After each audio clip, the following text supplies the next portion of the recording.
दर्द कम हो गया है सीने में, आप ज़म-ज़म को सिर्फ पीने में। अब आइए नाते पाक आपने सुन ली, फिर चूंकि बहुत ज्यादा तवील है, लंबी गुफ्तगू न करके सीधे मकसद असली पे आया जाए, यानी मैदान खिताबत की तरफ चलते हैं। और सोफी बासफा पीर तरीक़त जनाब हजरत मौलाना मुफ्ती मोहम्मद नियामतुल्लाह साहब कासमी दामत बरकातहुमुल आलिया से हम बड़े अदब के साथ गुजारिश कर रहे हैं कि हजरत तशरीफ लाए और अपनी कीमती बातों से हम सामाईन को नवाजें। बिस्मिल्लाहिर्रहमानिर्रहीम, अल्हम्दुलिल्लाहि रब्बिल आलमीन, वस्सलातु वस्सलामु अला सय्यिदिल मुरसलीन व अला आलिहि व सहबिहि अजमईन, अम्मा बाद। अऊज़ु बिल्लाहि मिनश शैतानिर रजीम, बिस्मिल्लाहिर्रहमानिर्रहीम। इक़रा बिस्मि रब्बिकल्लज़ी खलक़, खलक़ल इंसाना मिन अलक़, इक़रा व रब्बुकल अकरम, अल्लज़ी अल्लम बिल क़लम, अल्लमल इंसान मा लम यअलम। सदक़ल्लाहुल अज़ीम। मुअज़्ज़ज़ सामीन, पर्दे में बैठी हुई हमारी बहनों और बेटियों और स्टेज पर तशरीफ़ फरमा जलवा अफरोज़ हज़रात उलमाए किराम, क़ुर्राए अज़ाम, हुफ़्फ़ाज़ किराम,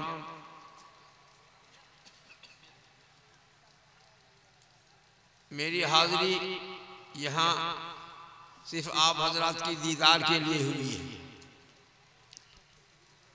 मेरी तबीयत 3 दिनों पहले ख़राब हो गई थी, सर्दी खांसी बुखार, तो इसलिए हमारे मुखलिसीन हमें मना भी कर रहे थे कि आप न जाइए, लेकिन मैंने कहा मैंने वादा किया है। और फिर इस मदरसे से, जिस मदरसे का ये जलसा है, इस मदरसे से हमारा एक ख़ास ताल्लुक़ भी है। आज से 13-14 साल कबल हम यहाँ आए थे, तो मदरसे की बुनियाद रखी गई थी। और अभी तो हम सड़क के रास्ते से आए हैं, और उस दफ़ा जो आए थे कैसे आए थे, एक घाट से आए थे, और मल्ला साहब जो कश्ती लेकर के उस पार रहने के बजाय इस पार चले आए थे।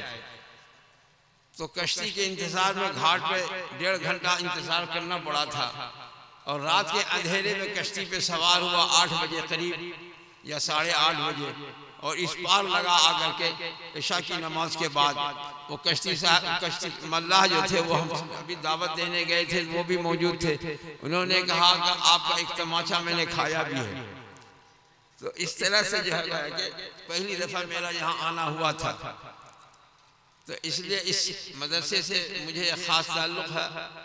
और यूँ तो आप हज़रात जानते हैं कि मेरे ज़िंदगी का मिशन ही है मसाजिद का क़याम, मदारिस का क़याम। आप हज़रात जानते हैं, जो ख़ासकर जो खगड़िया ज़िला के बाशिंदे हैं वो जानते हैं। और दारुल मल्लिया के फैज़ याफ़्ता हुफ़्फ़ाज़ क़ुर्रा बहुत से उलमा पूरे ज़िले में फैले हुए हैं। यहाँ के जो उस्ताद हैं वो भी वहीं के फैज़ याफ़्ता हैं।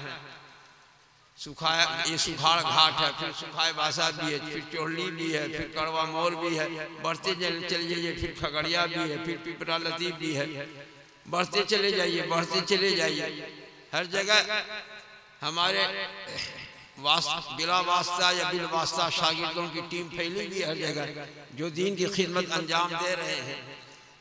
तो इसलिए मदरसों से मेरा ख़ास ताल्लुक़ है। जहाँ मस्जिदें नहीं हैं वहाँ मस्जिद कायम करना, जहाँ मदरसे नहीं हैं वहाँ मदरसे कायम करना, और हर गांव में मदरसा कायम हो जाए, ये मेरी ज़िंदगी का मिशन है। तो इसलिए मैं इस हाल में, मेरी आवाज़ देखने अभी भी भर्रा रही है, इस हाल में भी मैं चला आया।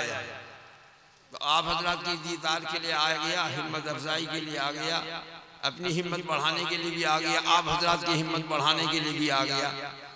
और तकरीर क्या, हमारे ज़माने में 55-60 साल पहले हमारे यहाँ 2 हज़रत मौलाना कारी उस्मान साहब थे। एक हज़रत मौलाना उस्मान साहब रहमानिया सुपौल दरभंगा शेखुल हदीस मदरसा रहमानिया, 60 साल पहले की बात सुना रहा हूँ, 60 साल पहले की। और एक हज़रत कारी उस्मान साहब थे बुलबुल बिहार, उनको कहते थे बुलबुल, उनके जो उनके अलकाब में ये लिखा जाता था बुलबुल बिहार। तो हमारे हसनैन हबीबी साहब माशाअल्लाह बुलबुल बिहार हैं, जो हर जगह चहचहाते हैं, सिर्फ बिहार ही में नहीं बल्कि बिहार से बाहर भी चहचहाते रहते हैं। कभी कभी अगर फुर्सत का वक्त हुआ तो मैं इनका चहचहाना सुनता भी रहता हूँ। अल्लाह।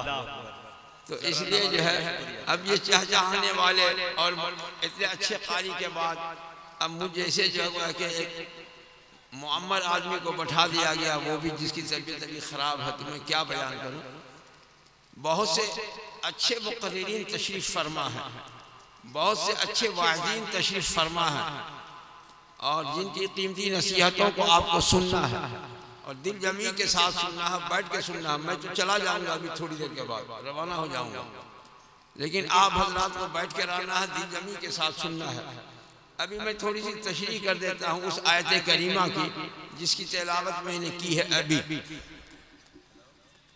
सरकार दो आलम सल्लल्लाहु ताला अलैहि वसल्लम के ऊपर जब वही नाजिल हुई, हज़रत जिब्राईल अमीन अलैहिस्सलातु वस्सलाम कुरान मजीद की आयत लेकर के नाजिल हुए, तो सबसे पहली आयत अल्लाह ताला ने जो भेजा हज़रत जिब्राईल अमीन के जरिए सरकार दो आलम सल्लल्लाहु ताला अलैहि वसल्लम के क़ल्ब अतहर पर नाजिल फरमाया, वो सबसे पहली आयत है इक़रा बिस्मि रब्बिकल लज़ी खलक़,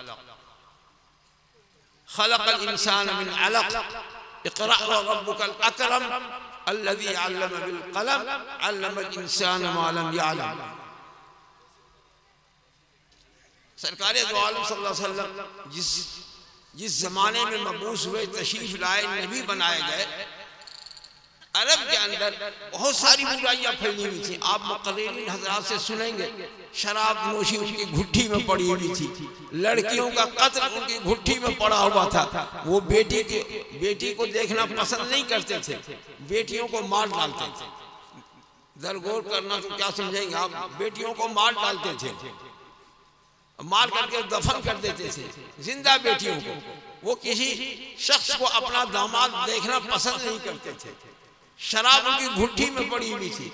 तारीख की किताबों में लिखा है कि हर घर में मटका था, हर घर में मटका था शराब का, और जाम भी रखा रहता था, गिलास भी रखा रहता था, और हर घर जगह का शराब में मस्त था। खून रेजी उनका मशगला था, एक दूसरे की जान लेना उनका महबूब मशगला था, खून बहाना उनका महबूब मशगला था। ढेर सारी बुराइयां थी, ज़िना आम, बेहयाई आम, सब कुछ आम। तो ऐसे माहौल में तो अल्लाह ताला सबसे पहले ये आज नाज़िल फरमाते, वला तक़रबुज़ ज़िना, ज़िना के करीब भी मत जाना। अल्लाह ताला आज नाज़िल फरमाते, या अय्युहल्लज़ीना आमनू इन्नमल ख़म्रु वल मैसिर वल अंसाब वल अज़लाम रिज्सुम मिन अमलिश शैतान फज्तनिबूहु लअल्लकुम तुफ़्लिहून। ये आज नाज़िल फरमा देते सबसे पहली आयत। ये सब आयतें नाज़िल फरमा देते, वला तक़तुलुन नफ़्सल्लती हर्रमल्लाहु इल्ला बिल हक़, किसी को नाहक कत्ल मत करो, ये आज नाज़िल फरमा देते। लेकिन अल्लाह रब्बुल इज़्ज़त ने ऐसे माहौल में जहाँ तमाम बुराइयां फैली हुई थी, ऐसे माहौल में अल्लाह रब्बुल इज़्ज़त ने सबसे पहली आयत जो उतारी सरकार दो आलम सल्लल्लाहु अलैहि वसल्लम के क़ल्ब अतहर पर, वो आयत थी इक़रा बिस्मि रब्बिकल लज़ी खलक़, खलक़ल इंसान मिन अलक़। मालूम ये हुआ कि तमाम बुराइयों की इस्लाह हो सकती है पढ़ने पढ़ाने से। बात समझा? तमाम बुराइयां मिट सकती हैं इल्म और अमल से।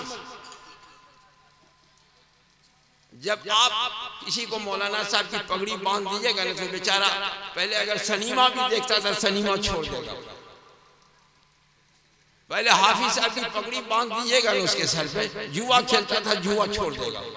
ऐसा है कि नहीं? बताइए, है कि नहीं? मुआशरे में आप हाथ उठा के बताइए, ऐसा है कि नहीं है ऐसा? तो आप मौलाना की पगड़ी बांध दीजिए, कारी साहब की पगड़ी बांध दीजिए, हाफिज साहब वाली पगड़ी बांध दीजिए, बेचारा खुद ही बुराई को छोड़ देगा, खुद ही बुराई को छोड़ देगा। इसलिए हमारे हमारे मिशन का हिस्सा है कि मदारिस कायम करो, मसाजिद कायम करो, वहाँ दीनी तालीम का निज़ाम कायम करो। सब बच्चे को जो है ना पगड़ी बांधो, मौलाना की, हाफिज साहब की पगड़ी बांधो, कारी साहब की पगड़ी बांधो। बुराई खुद ब खुद मिट जाएगी, बुराई खुद ब खुद मिट जाएगी। एक बात। दूसरी बात यह है, इसका यह मतलब नहीं है कि आप अपने बच्चों को सिर्फ जो है मौलाना ही सब बनाए, कारी ही सब बनाए, हाफिज सब बनाए। नहीं, डॉक्टर साहब भी बनाइए, इंजीनियर साहब भी बनाइए, प्रोफेसर साहब भी बनाइए, सब कुछ बनाइए, आप पायलट भी बनाइए, सब बनाइए। लेकिन ऐसा पायलट नहीं बनाइए जो बदकार हो, ऐसा डॉक्टर नहीं बनाइए जो लोगों का खून चूसने वाला हो, ऐसा इंजीनियर न बनाइए जो लोगों को लूटने वाला हो। ईमानदार इंजीनियर बनाइए, ईमानदार जो है डॉक्टर बनाइए, सच्चा और पक्का मुसलमान डॉक्टर हो, इंजीनियर हो, डॉक्टर हो, प्रोफेसर हो। अब वो होगा कैसे? ये सच्चा पक्का होगा कैसे? सच्चा पक्का होगा मदरसे में पढ़ने से। जमात में जाने से भी इस्लाह हो जाती है। ऐसा नहीं कि मैं जमात की नफी करता हूँ, जमात में जाकर के भी लोगों की इस्लाह हो जाती है। लेकिन जो बिल्कुल जमात में घुल मिल जाता है उसकी इस्लाह तो हो जाती है। लेकिन एक आध चिल्ला वाला जो है ना, कुछ दिनों रंग चढ़ा रहता है, उसके बाद फिर रंग मिट जाता है, फिर उसका रंग मिट जाता है। एक आध चिल्ले वाले का रंग जो है ज्यादा दिनों नहीं चलता है। बस 2-4 चिल्ला लगावे, 1-8 साल लगावे तो कुछ दिनों तक उसका रंग रहता है बाकी। लेकिन अब एक चिल्ला गए, फिर 2-4 महीने मैंने देखा हमारे यहाँ कई लोग चिल्ला उल्ला लगा करके आए, 4 महीने 5 महीने ठीक रहे, फिर वैसे हो, फिर जैसे थे वैसे हो। लेकिन मौलवी साहब का जहाँ ठप्पा लग गया, हाफिज साहब का जहाँ ठप्पा लग गया, मौलाना साहब का ठप्पा जहाँ लग गया, कारी साहब का ठप्पा जहाँ लग गया, वो बेचारा शिकंजे में आ जाता है। वो शिकंजे में आ जाता है, वो फिर इधर से उधर टस से मस नहीं होता है। इसलिए हर गांव में मदरसा कायम कीजिए, हर गांव में मदरसा कायम कीजिए, सब बच्चे को दीनी तालीम दिलाइए, सब बच्चे को दीनी तालीम दिलाइए। एक बात। दूसरी बात यह है कि अगर आपको बेटे को इंजीनियर बनाना है, डॉक्टर बनाना है और कुछ आगे ले जाना है, तब भी आप पहले अपने बच्चों को मदरसे ही बनाइए, पहले हाफिज से बनाइए। और अगर हाफिज साहब नहीं बनाते हैं तो आधे मौलाना भी कम से बना दीजिए, उर्दू से दीनियात पढ़ा दीजिए, फारसी पढ़ा दीजिए, अरबी पढ़ा दीजिए। उसके बाद आप स्कूल कॉलेज में भेजिए। उसके बाद जब अपने बच्चे को स्कूल कॉलेज में भेजेंगे तो वो बच्चा अपने स्कूल में, अपने कॉलेज में, अपनी यूनिवर्सिटी में सब साथियों से आगे रहेगा। वो टॉपर जिसको कहते हैं वो रहेगा वो। और ये तजर्बे की बात है, तजर्बा करके देख लीजिए आप। हमें तो तजर्बा हासिल है। मैं 2 वाक़या सुनाता हूँ। हमारे एक शागिर्द थे जामिया रहमानी मुंगेर के पढ़े हुए, हाफिज मुजीबुर रहमान, वो शेखपुरा साहब के थे, हाफिज मुजीबुर रहमान शेखपुरा साहब के। ये वाक़या मैं सुना रहा हूँ, वो तकरीबन 32-35 साल पहले। उनके घर में सारे लोग अंग्रेजी दां थे, सब इंग्लिश पढ़ते थे। भाई इंग्लिश दां, खलेरा भाई, ममेरा भाई, फुफेरा भाई, अपना भाई, सारे भाई अंग्रेजी पढ़ते थे। ये बेचारा मौलवी साहब हो गया, हाफिज साहब हो गया। हाफिज साहब होने के बाद इसने जो है ये दादिया में दाखिला लिया, दर्जे फारसी में दाखिला लिया, अरबी अव्वल में दाखिला लिया, अरबी दोम में दाखिला लिया। अरबी दोम तक तो चला, हिदायतुन्नहव तक तो चला। उसके बाद उस पर इतना परेशान आया, इतना परेशान आया, इतना परेशान आया कि वो बेचारा जो मदरसा छोड़ करके घर चला गया और जा करके जो हाई स्कूल में नाम लिखा लिया। हाई स्कूल में नाम लिखा लिया तो हाई स्कूल में नाम निकाला। कई साल के कुछ खबर न चली कि क्या हुआ नहीं हुआ उसका। कई साल के बाद जो है, कई साल के बाद यानी 8-10 साल के बाद जो है ना उसका सुराग लगा। 8-10 साल के बाद उसका सुराग लगा। मालूम किया तो कहा कि माशाअल्लाह वो तो डीएसपी साहब हो गए, माशाअल्लाह वो डीएसपी हो गए। तो और सुना ये कि साहब वो तो अपने दर्जे में सबसे टॉपर रहता था, अपने दर्जे में सबसे टॉपर रहता था, सबसे आगे रहता था। ये तो हमारे शागिर्दों में से एक का वाक़या है, 30-35 साल पहले की बात है।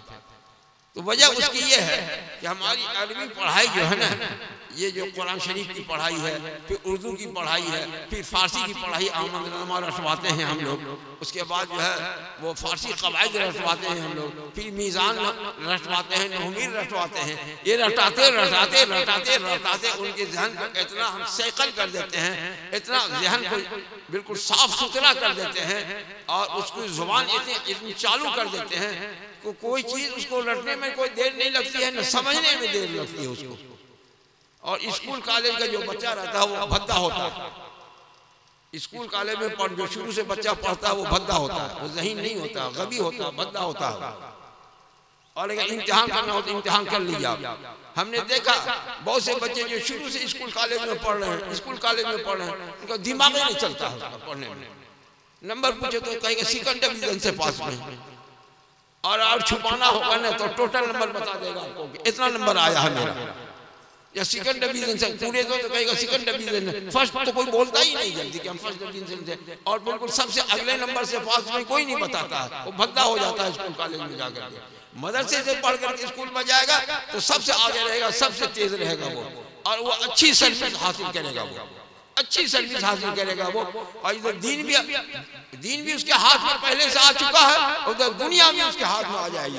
नूरुन अला नूर, नूरुन अला नूर। इसलिए जो लोग अपने बच्चों को स्कूल कॉलेज में पढ़ाना चाहते हैं वो भी अपने बच्चों को पहले मदरसों में पढ़ाएं। वो पहले जो है उर्दू पढ़ावे, फारसी पढ़ावे, अरबी मौलाना नहीं बनाना है पूरा मत बनाइए आप, लेकिन 2-3 साल अरबी पढ़ा दीजिए आप, उसके बाद उसको हाई स्कूल का इम्तिहान दिलवा दीजिए, डायरेक्ट हाई स्कूल का इम्तिहान कर देगा वो। और अगर कुछ कानूनी दुश्वारी है तो 8वें के तो दे ही लेगा वो, और फिर उसके बाद 10वें का दे लेगा, उसके बाद आगे निकलता चला जाएगा। हमारा हाल क्या है? स्कूल कॉलेज का हाल ये है, स्कूलों का हाल ये है कि नर्सरी से बच्चा चलता है, नर्सरी से बच्चा चला, वो बस्ता ढोना शुरू किया उसने शुरू से, 3 साल का नहीं होता, 4 साल का नहीं होता, बस्ता उसके गले में फंदा, बस्ते का फंदा लग जाता है उसके गले में। पढ़ रहा है, नर्सरी में पढ़ा, फिर पहला क्लास, फिर दूसरा क्लास, तीसरा क्लास, चौथा, 5वां, 6ठा, 7वां, 8वां, 9वां, 10वां करते करते 15 साल उसकी उम्र गुजर जाती है। 10वां पास करते करते उसकी उम्र का वह 15 साल उसकी उम्र गुजर जाती है। अब पढ़ा लिखा क्या? कुछ भी नहीं पढ़ा, जीरो। वो जो मैट्रिक तक उसने 10 साल तक पढ़ा, वो तो हमारा मौलाना जो है, हमारे मौलाना साहब जो है 2 साल पढ़ने के बाद मैट्रिक का इम्तिहान दे देते हैं। तो वहाँ 10 साल और 12 साल छपाने की जरूरत क्या है? बच्चे की उम्र इतनी सस्ती है कि उसको बर्बाद करो आप स्कूल में डाल करके। एक इल्म हासिल किया उसने, वो भी कच्चा इल्म हासिल किया स्कूल में जाकर के, और इतनी उम्र खपाने के बाद जाकर के वो जगह के 10वां पास किया उसने। आप वो 10 साल हम ही को दे दीजिए, आप मदरसे में दे दीजिए, आप अच्छे आलिम को रखिए मदरसे में, अच्छे हाफिज को रखिए मदरसे में, अच्छे कारी को रखिए मदरसे में। वो जो स्कूल में आप डालते हो बच्चों को 3000, 4000, 5000, 6000, 7000, 8000, 9000, 10000 जो दे करके स्कूल में अपने बच्चों को डालते हो, भाई वो 5000 दो 4 आदमी मिलके वो 5000, 2000 रुपया जो है ना से अच्छे आलिम को रख लो अपने यहाँ, अच्छे आलिम को रख लो अपने यहाँ, अच्छे कारी साहब को रख लो अपने यहाँ, तो तुम्हारे बच्चे को ऐसा पढ़ा देगा, ऐसा पढ़ा देगा, ऐसा पढ़ा देगा कि वो वहाँ जितना साल लगता है उससे पहले पहले तुम्हारा बच्चा जो मैट्रिक पास कर लेगा। ऐसा करो इंतजाम। लगे हुए स्कूल के पीछे, जिसको देखो बस्ता ढो रहा है, स्कूल जा रहा बच्चा, और जो कुछ पैसा कमा लेता है ना, जिसको कुछ पैसा आ जाता है ना, उसके दिमाग में तो ये कीड़ा और घुस जाता है कि सवाई स्कूल के कहीं और भेजना नहीं बच्चे। जहाँ थोड़ा पैसा कमाया, कुछ पैसा आने लगा तो कहा मेरा बच्चा फलाना स्कूल में पढ़ता, तो मेरा बच्चा फलाना स्कूल में पढ़ता है, क्या फीस देते हो? हम तो फीस भी पूछते हैं सबसे। तो कोई बताता है 5000 फीस देते हैं, बच्चा वहीं खाता पीता 5000, कोई बताता है 7000 देते हैं, कोई बताता है 10000 देते हैं एडवांस, कोई 12000 वाला भी है। मेरा बच्चा तो मद्रास फलाने स्कूल में पढ़ता है, मेरा बच्चा तो बंगलोर फलाने स्कूल में पढ़ता है। लो भाई, क्या पढ़ता है? हक पढ़ता है, कुछ भी नहीं पढ़ता है। कहाँ देखते हैं कि बहुत ज्यादा जो हाई फाई हो जाता है पढ़ करके। BA MA करना कोई बड़ी बात है? कोई बड़ी बात नहीं है, बहुत मामूली बात है ये। इसलिए दिमाग को इतना पस्त मत कीजिए कि मौलाना की पढ़ाई पढ़ लेगा। भाई मौलाना की पढ़ाई पढ़ लेगा, मत पढ़ाओ मौलाना की पढ़ाई। आप जो 3 साल पढ़ा दो, 4 साल पढ़ा दो मदरसे में, उसके बाद डाल दो स्कूल में, कॉलेज में डाल दो। हमारी मुराद हासिल है। 3-4 साल भी पढ़ लेगा ना मदरसे में तो रंग चढ़ा हुआ रहेगा इंशाल्लाह, वो रंग उतरेगा नहीं, ये रंग उतरेगा नहीं। एक और हमारे साथी हैं मुफ्ती जमील साहब नज़ीरी, मुबारकपुर के मुफ्ती जमील साहब नज़ीरी दौरे के, वो हमारे साथी हैं दारुल देवबंद के। तो वो उनसे मुलाकात होती रहती है, सेमिनारों में मुलाकात होती रहती है उनसे। तो एक दफ़ा जो है हम लोग ठहरे हुए थे वहाँ जामिया मिलिया में ठहरे हुए थे, और वो हमदर्द के अंदर जो सेमिनार रखा गया था, फ़िक़ही सेमिनार, हज़रत क़ाज़ी मुजाहिद इस्लाम साहब रहमतुल्लाह अलैह के जो सेमिनार होता है, तो हमदर्द में हम लोग ठहरे हुए थे। मेरा उनका कमरा सामने था, उनका लड़का नहीं, हमदर्द में नहीं था, हमदर्द में ठहरे हुए थे और जामिया मिलिया में सेमिनार था। तो उनका लड़का आया उनसे मिलने के लिए। नौजवान लड़का जो है थोड़ा जो है आगे दाढ़ी का बाल आ रहा है, मूंछ का बाल आ रहा है, सब्जा उग ही रहा था उस बच्चे को। टोपी कुर्ता पायजामा बाज़ाब्ता पहने हुए। तो मुफ्ती जमील साहब को लेकर के मेरे कमरे में आ गए कि आपका भतीजा है। तो मैंने शफ़क़त से उठाया, उसको पूछा बेटे क्या पढ़ते हो? तो जामिया मिलिया में पढ़ता हूँ। मैंने बेटे जामिया मिलिया में पढ़ते हो तो मुफ्ती साहब के बेटे मदरसा? कहा चाचा सब पढ़ लिया है। मैंने कहा क्या क्या पढ़े बता दो। तो मुफ्ती से मुस्कुरा रहे थे, बोले कि अल्हम्दुलिल्लाह मैं हाफिज भी हूँ, कारी भी हूँ, आलिम भी हूँ, मुफ्ती भी हूँ। अल्हम्दुलिल्लाह मैं हाफिज भी हूँ, कारी भी हूँ, आलिम भी हूँ, मुफ्ती भी हूँ, दारुल से फारिग हूँ। दारुल से मुझे बहुत खुशी हुई एक तो नौजवान लड़का, चूँकि इल्मी घराना था, बचपन से तरबियत अच्छी हुई, कम उम्र में उसने सब कुछ पढ़ लिया, ज़हीन बच्चा मालूम हो रहा था। तो मैंने कहा जामिया मिलिया में पढ़ते हो, तुम तो आए हो टोपी कुर्ता पायजामा पहन करके, तो तुम्हारी क्या दुर्गत बनती होगी वहाँ जामिया मिलिया में। तुम्हारे साथी लोग तुमको देख करके हंसते होंगे। साथी में तुम्हारे वहाँ तो मखलूक तालीम होती है, लड़का लड़की एक ही क्लास में एक साथ बैठते हैं, एक ही बेंच पर बैठते हैं, इधर लड़की है, इधर लड़का, इधर लड़की है, इधर लड़का है। इस तरह से जो है बैठक होती है।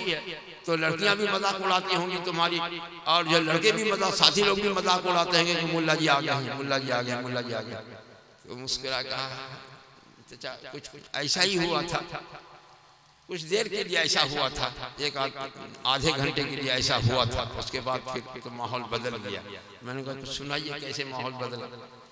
तब कहा कि जब तक जब उस्ताद नहीं आए थे, लेक्चरार साहब नहीं आए थे, तब तक तो यही सब इशारे किनारे चल रहे थे मेरी तरफ।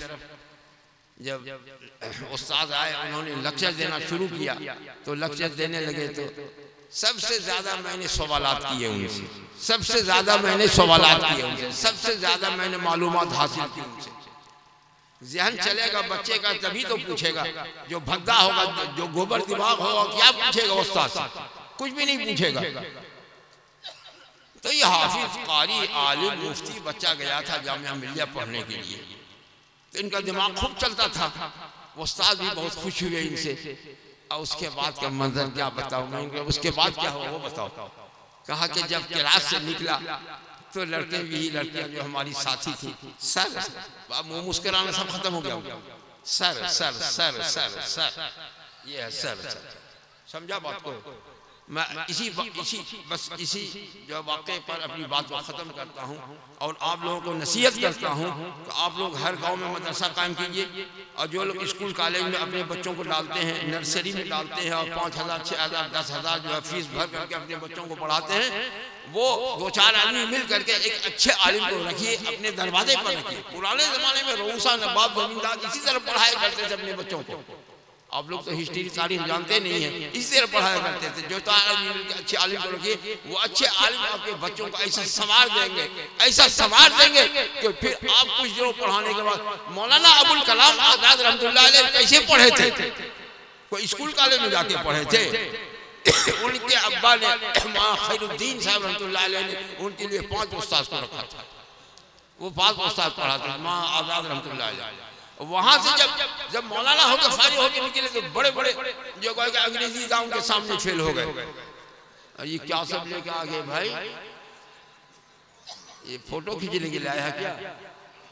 फोटो खींचेगा क्या साहब? हेलो मीडिया वाले हैं सर। तो अब हबीबी साहब आप बुलबुले बिहार हैं, अब आप जो बुलाइए अपने अच्छे शायर को और अच्छे खतीब को बुलाइए। मजमा बिल्कुल जो है अच्छा जमा हुआ है। मैं अपनी बात को ख़त्म करता हूँ। वाखिर दावाना अल्हम्दुलिल्लाहि रब्बिल आलमीन। मौज़ूद सामईन, अभी आपके दरमियान पीर तरीक़त नमूने असलाफ महबूबुल उलमा जनाब हज़रत मौलाना नियामतुल्लाह साहब कासमी दामत बरकातहुम मद्दज़िल्लहुल आली बड़ी कीमती बातें बताकर आपसे रुखसत हुए, जिनकी ज़िंदगी का सिर्फ एक मकसद, एक मिशन ये है कि मदारिस और मकातिब और खानकाहों की जितनी भी हो सके जाल बिछा सके बिछाइए, और एक पैगाम देकर वो आपसे रुखसत हो गए। पूरी नई नस्लों को, आने वाली नस्लों को और गार्जियनों को एक पैगाम देकर वो चले गए कि चाहे कुछ भी कहे ये जमाना तुम्हें, हैसियत अपनी हरगिज घटाना नहीं, जान बाकी रहे या कि जाती रहे, हर जगह अपने सर को झुकाना नहीं। कह रहा हूं बहुत दर्द के साथ मैं, याद रखना इसे भूल जाना न तुम, दाल रोटी पे करना गुजारा मगर अपने बच्चों को जाहिल बनाना नहीं। ये पैगाम देकर आपसे रुखसत हुए। अगर इस बातों पे अगर आप अमल कर लेते हैं तो आपके आने का जो है, आपकी जो मेहनतें हैं वो उसूल हो जाएगी। तरक्की चाहते हो तो पढ़ाओ अपने बच्चों को, पढ़ा लिखा गरीब अच्छा है दौलतमंद जाहिल से। जी तो ये अहद करके उठे इंशाअल्लाह।